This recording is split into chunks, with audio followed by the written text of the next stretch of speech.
బులెటిన్లో మరో breaking news చూస్తున్నాం. హైదరాబాద్ లో స్వాతంత్ర దినోత్సవం సందర్భంగా ట్రాఫిక్ ఆంక్షలు విధించారు. గోల్కొండ పరిసరాల్లో ట్రాఫిక్ ఆంక్షలు విధించారు. స్వాతంత్ర దినోత్సవం సందర్భంగా రూట్ మ్యాప్ సిద్ధం చేశారు. గోల్కొండ పరిసరాల్లో రేపు ఉదయం 7 గంటల నుంచి మధ్యాహ్నం 12 గంటల వరకు ట్రాఫిక్ ఆంక్షలు కొనసాగుతున్నాయని అధికారులు తెలిపారు.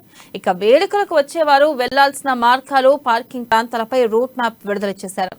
రాణి మహల్ లాన్స్ నుంచి గోల్కొండ కోట వరకు ఉన్న రోడ్డు మూసివేశారు పోలీసులు. ఇక వేడుకలకు హాజరయ్యే ప్రముఖులు, అధికారులకు ఏ గోల్డ్, ఏ పింక్, బి బ్లూ పాసులు అందజేయనున్నారు. ఇక సికింద్రాబాద్, బంజారా హిల్స్, మాసప్ ట్యాంక్, మెహదీపట్నం వైపు నుంచి గోల్డ్, ఏ పింక్, ఏ నీలం పాసులు ఉన్న వారిని గోల్కొండ కోట వరకు అనుమతించనున్నారు. ఏ గోల్డ్ పాసులున్న వారు వాహనాలను పోర్ట్ మెయిన్ గేట్ ఎదురుగా ఉన్న ప్రధాన రహదారిపై ఫతే దర్వాజా రోడ్డు వైపు పార్కింగ్ చేయాల్సి ఉంటుంది. ఏ పింక్ పాసులున్న వాహనదారులు కోట ప్రధాన ద్వారం నుంచి 50 మీటర్ల దూరంలో ఉన్న గోల్కొండ బస్టాప్ వద్ద పార్క్ చేయాలి.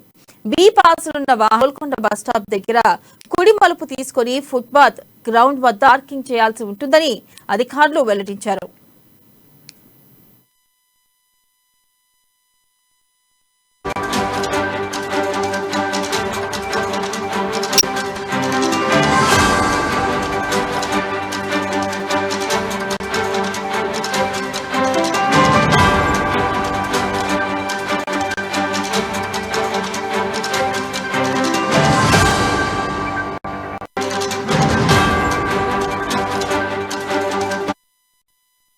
బ్రేకింగ్ న్యూస్ చూస్తున్నాం. హైదరాబాద్ లో స్వాతంత్ర దినోత్సవం సందర్భంగా ట్రాఫిక్ ఆంక్షలు విధించారు. గోల్కొండ పరిసరాల్లో ట్రాఫిక్ ఆంక్షలు విధించారు. స్వాతంత్ర దినోత్సవం సందర్భంగా రూట్ మ్యాప్ ను సిద్ధం చేశారు.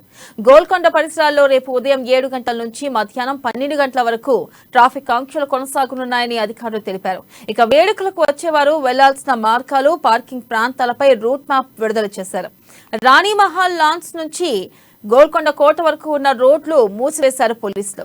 వేడుకలకు హాజరయ్యే ప్రముఖులు, అధికారులకు ఏ గోల్డ్, ఏ పింక్, బి బ్లూ పాసులను అందజేయనున్నారు.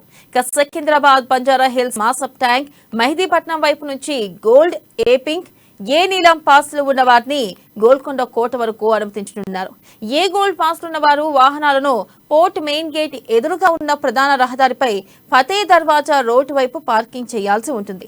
ఇక ఏ పింక్ పాసులున్న వాహనదారులు కోట ప్రధాన ద్వారం నుంచి 50 మీటర్ల దూరంలో ఉన్న గోల్కొండ బస్టాప్ వద్ద పార్క్ చేయాలి.